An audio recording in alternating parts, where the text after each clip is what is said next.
Ajikendupe, Ajikendupe,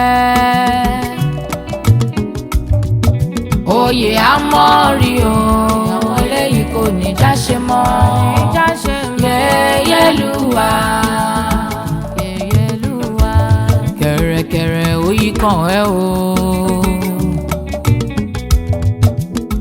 ipò olóyè yìí.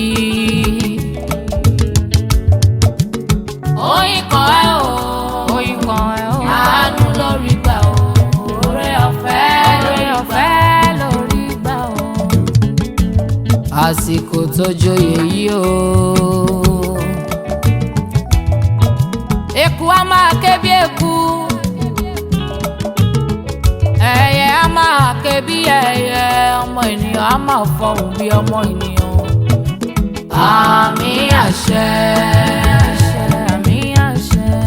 Yèyélúwà,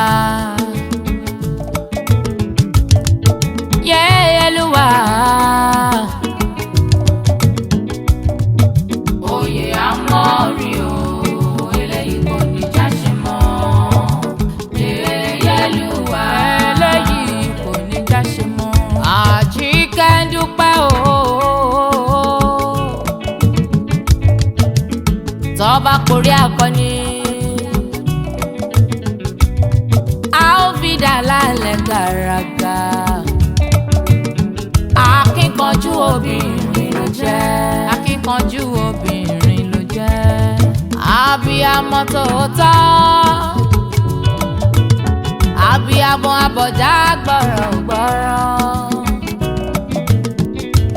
lágbára Ọlọ́run oyè àmọ́rí, a ò máa ní gbọ́kú rẹ̀ lójijì, a ò ní gbọ́kú rẹ̀ lójijì. Ajikendupe o, ǹlẹ́ o ọmọ wọn nílùú Ìbàdàn, Ìbàdàn Mèsì ọgọ́, Ìbàdàn Mèsì ọgọ́, ǹlẹ́ o ọmọ ajẹ̀gbẹ́jẹ̀ karahun àfi karahun fọ́ orí mu, ọmọ Àjàyí Ògidì Òlu, oníkànga àjùkàn, oníkànga àjùkàn, ọmọ wọn nílé Ògúnmọ́lá,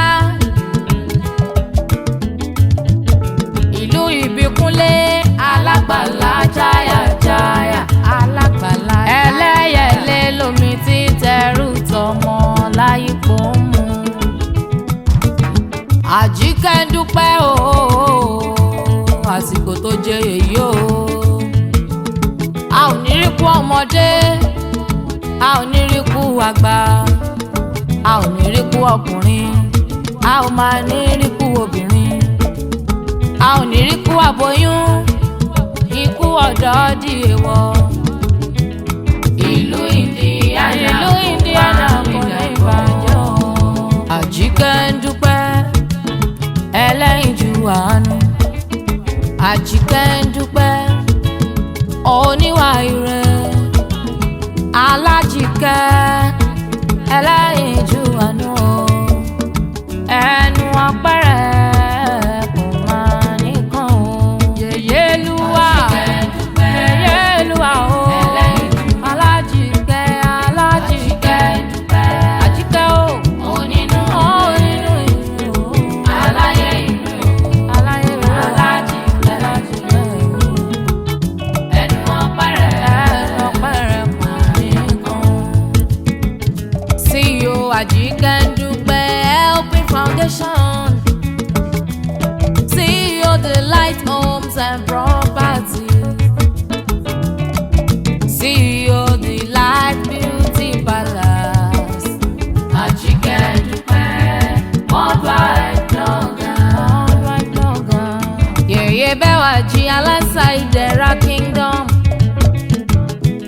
tó wá di Yèyélúwà of Indiana State, Orílóyè Kingdom. Ajikendupe, oyè àmọ́rí, oyè àmọ́rí. Ọpẹ́ pàtàkì lọ́wọ́ aláṣẹ ìkejì òrìṣà, His Royal Majesty Ọba Ọládìméjì Albert Ọ̀ṣìbọ̀dù, Albert Ọ̀ṣìbọ̀dù, ká lórí, kí bàtà pẹ́ lẹ́sẹ̀, kí àṣẹ ó pẹ́ lẹ́nu, irúkẹ̀rẹ̀ ó pẹ́ lọ́wọ́. Ìlú Indiana Africa Center kò ní túká mọ́ yín lójú. Gbogbo olóyè ẹ ṣé, ẹ kú ìgbárùkùtì. Gbogbo olóyè ẹ ṣé, ẹ kú ìfọwọ́sowọ́pọ̀. Ìlú ò ní túká mọ́ wa lójú. Àmì àṣẹ. Àjíkẹ́ o, yèyé Olúwa o.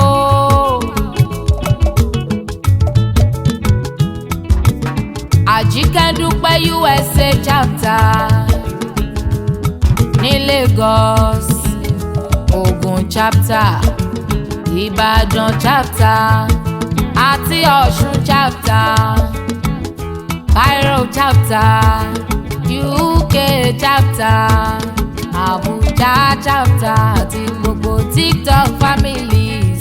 Lọ́ní kí n máa kí ọ dáadáa, ní kí n máa kí ọ dáadáa. Oyè yèyé Olúwa tó jẹ́ yìí o, kò ní já ṣe mọ́.